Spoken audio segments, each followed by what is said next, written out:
Welcome to 99 TV. నేను పర్విని. Detail చూస్తే కాసేపట్లో వికారాబాద్ ఏడీజీ మహేష్ భగవత్ వెళ్లనున్నారు. ముందస్తు జాగ్రత్తగా ఎలాంటి అవాంఛనీయ ఘటనలు జరగకుండా ఉండేందుకు దుద్యాల కొడంగల్ మండలాల్లో ఇంటర్నెట్ సేవలు బంద్ చేశారు అధికారులు.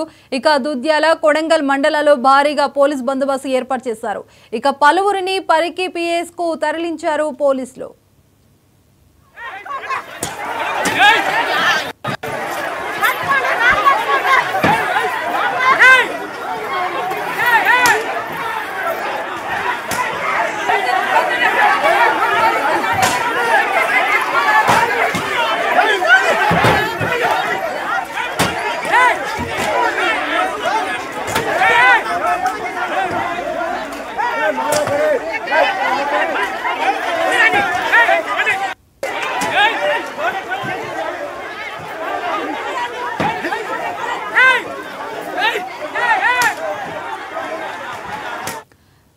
వికారాబాద్ జిల్లా లగచెర్లలో టెన్షన్ వాతావరణం నెలకొంది. కలెక్టర్ పై దాడి ఘటనలో పలువురిని అదుపులోకి తీసుకున్నారు. పరిగి పిఎస్ కు 55 మంది రైతులను తరలించారు. ఇక దుంద్యాల కొడంగల్ బోరాస్పేట మండలాల్లో పోలీసులు భారీగా మోహరించారు. దీంతో ఎప్పుడు ఏం జరుగుతుందోనని టెన్షన్ పడుతున్నారు ప్రజలు.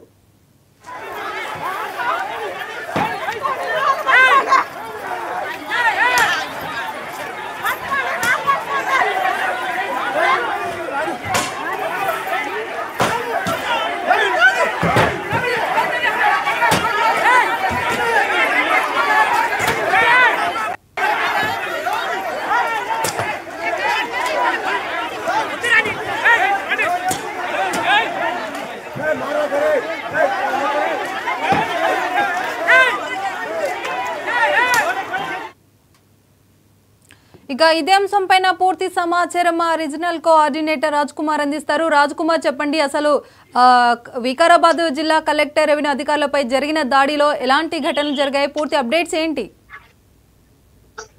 పర్వీన్, ఏదైతే వికారాబాద్ జిల్లా లగ్గిచెర్ల గ్రామంలో కలెక్టర్ పై జరిగినటువంటి అభిప్రాయ సేకరణకు వెళ్లిన అధికారులపైన గ్రామంలోని రైతులు దాడి చేసిన ఘటన మనకు తెలిసిందే. నిన్న జరిగినటువంటి ఈ ఘటనపై ఇప్పటికే ఓ మహిళా రైతు కూడా కలెక్టర్ పై చేసుకోవడం జరిగింది. దీనిపై కూడా అధికారుల వాహనాలు, ఆందోళనకారులు ఒక్కసారిగా రైతులు మొత్తం ధ్వంసం చేయడం జరిగింది. అద్దాలు కూడా పగలగొట్టడం జరిగింది. ఇప్పటికే దానిపై సీరియస్ యాక్షన్ కూడా ప్రభుత్వం తీసుకోవడం జరిగింది. ఆయా ప్రాంతాల్లో కూడా మొత్తం కూడా అంటే ఎవరెవరు వచ్చారు, కావాలనే ఉద్దేశపూర్వకం చేశారా, 50 మందిని మాత్రం అదుపులోకి తీసుకోవడం జరిగింది. దీంట్లో కావాలని చేశారా లేదా అనే దానిపై కూడా విచారణ చేస్తా ఉన్నారు. ఇప్పటికే పోలీస్ అధికారులు దానికి సంబంధించినటువంటి రైతులు, ఆందోళనకారులు ఒక్కసారి రాళ్లతో, కర్రలతో దాడి చేసి ధ్వంసం చేయడం జరిగింది. ఇలాంటి ఘటన అసలు తేరుకునే లోపే జరగాల్సిన నష్టం జరిగిపోయింది. కానీ మొత్తానికి మాత్రం దీనిపై, ఈ ఘటనపై కూడా హరీష్ రావు ఏదైతే బీఆర్ఎస్ ఎమ్మెల్యే మాట్లాడడం జరిగింది. తీవ్ర స్థాయిలో ప్రభుత్వంపై కూడా ఆగ్రహం వ్యక్తం చేయడం జరిగింది. గరీబ్ హటావో అని కూడా ఇందిరాగాంధీ పిలుపునిస్తే, ఫార్మాసిటీ పేరుతో కూడా పచ్చని పంట పొలాల నుంచి కిసాన్ హటావో అని కూడా రేవంత్ రెడ్డి పిలుపునిస్తాడు. రైతు వ్యతిరేకంగా కూడా పనిచేస్తా ఉన్నాడు. పిచ్చోడి చేతిలో రాయిలాగా మారిందని కూడా రేవంత్ రెడ్డి పాలన తయారైందని కూడా ఆగ్రహం వ్యక్తం చేశారు. దీనికి సంబంధించి ఇప్పటికే ఇదంతా కూడా రైతులు కేవలం రేవంత్ రెడ్డిపై కోపంతోనే అధికారులపై దాడి చేస్తున్నారని కూడా ఆ యొక్క దానికి సంబంధించినటువంటి టీఆర్ఎస్ నేతలు చెప్తా ఉన్నారు. ఫార్మాసిటీ కోసం తమ భూమిని రియల్ ఎస్టేట్ దందా కోసం వినియోగించే కుట్రతో సమస్య మొదలైందని కూడా హరీష్ రావు కూడా ఈ యొక్క వ్యాఖ్యలు చేయడం జరిగింది. ఈ వ్యాఖ్యలకు సంబంధించినటువంటి ఇప్పటికే ప్రభుత్వం కూడా సీరియస్ గానే తీసుకోవడం జరిగింది.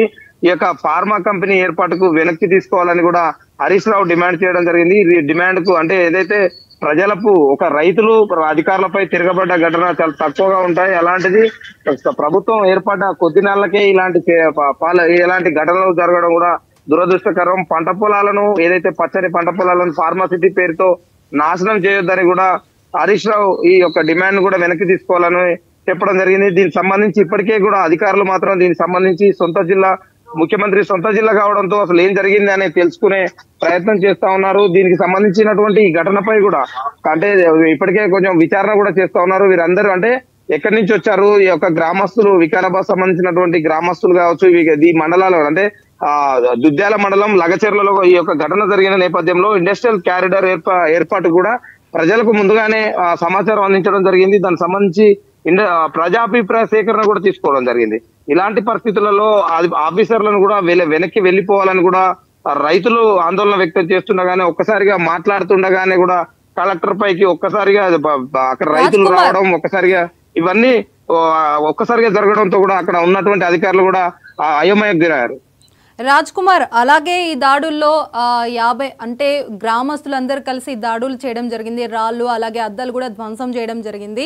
సో దీనిపైన పోలీసులు ఎలా విచారిస్తున్నారు? ఇప్పటికే 50 మందికి పైగా అరెస్ట్ చేశారు. ఇంకా ఎంతమందిని అరెస్ట్ చేసే అవకాశం ఉంది? దీనిపైన పోలీసులు ఎలాంటి చర్యలు తీసుకోబోతున్నారు?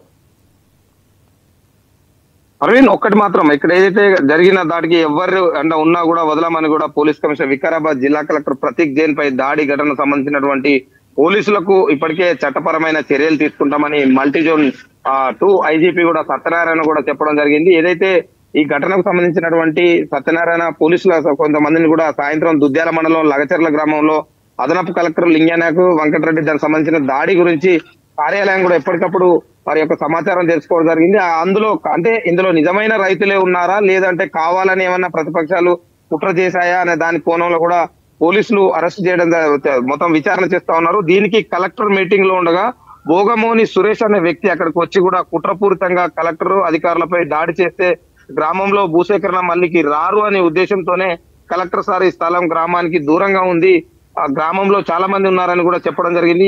మీ యొక్క ముఖ్య కుట్రదారు మాత్రం సురేష్ అనే కూడా తెలుస్తా ఉంది. ఇతన్ని ఇప్పటికే పోలీసులు అదుపులోకి తీసుకోవడం జరిగింది. ఇప్పటికే దీనిపై దీని వెనక మాత్రం ఎవరున్నా వదిలే ప్రసక్తి లేదని కూడా సత్యనారాయణ చెప్తున్నప్పటికీ ఆసుపత్రిలో ఏదైతే నిన్న ఘటనలో గాయపడిన వారందరూ కూడా చికిత్స పొందుతున్నారు. కలెక్టర్ కావచ్చు, ఆ కడా అధికారి వెంకటరెడ్డి, అదేవిధంగా ఆ చైర్మన్ అదనపు కలెక్టర్ లింగానాయక్ కూడా తీవ్ర గాయాలు కావడంతో కూడా అక్కడ ఆ స్థానిక ఆసుపత్రిలో కూడా చికిత్స పొందుతున్నటువంటి పరిస్థితి. వీరి ఆరోగ్యం ఇప్పటికైతే నిలకడగానే ఉన్నదని కూడా చెప్తా ఉన్నారు. కానీ మొత్తానికి మాత్రం ప్రత్యేక బృందాలు ఏర్పాటు చేసి టెక్నికల్ ఎస్పీ అధికారుల ద్వారా ఆధారాలు సేకరించి వారిపై దాడికి ఉసగొల్పిన వారిని ఉపేక్షించేది లేదని కూడా పోలీసులు చెప్పడం జరిగింది. ఇప్పటికే 15 మందిని అంటే ఎవరు ఉద్దేశపూర్వకంగా చేశారు 15 మందిని గుర్తించడం జరిగింది. దాదాపు 120 మందికి పైగా కూడా ఇందులో దాడిలో భాగస్థులయ్యారని కూడా చెప్తా ఉన్నారు. కానీ మొత్తం ద్వారా ఈ వీడియోల ద్వారా కూడా గుర్తించామని, వాళ్ళ సెల్ ఫోన్ కాల్ డేటా ద్వారా కూడా ప్రేరేపించిన వారందరినీ గుర్తిస్తామని కూడా పోలీసులు చెప్తా ఉన్నారు. దీనికి ఇప్పటికే మల్టీజోన్ సంబంధించినటువంటి ఐజీపీ సత్యనారాయణ కూడా ఎప్పటికప్పుడు కూడా సమాచారం తెలుసుకోవడం జరుగుతోంది. దానికి సంబంధించినటువంటి ప్రత్యేక బృందాలను కూడా ఏర్పాటు చేయడం జరిగింది. పోలీసుల అదుపులో దాదాపు ఇప్పటికి 50 మంది రైతులు ఉన్నారు. ఇంకెవరెవరు ఉన్నారు దానిపై కూడా వీడియోల ద్వారా వారిని సెల్ ఫోన్ డేటా ఆధారంగా, సెల్ ఫోన్ సిగ్నల్ ఆధారంగా కూడా వారన్ని గుర్తించే పనిలో ఉన్నారు. వారందరినీ కూడా ఏదైతే కావాలని చేసినట్టయితే వారిని చట్టపరంగా చర్యలు తీసుకుంటామని పోలీసులు చెప్తా ఉన్నారు. Right, thank you Raj Kumar.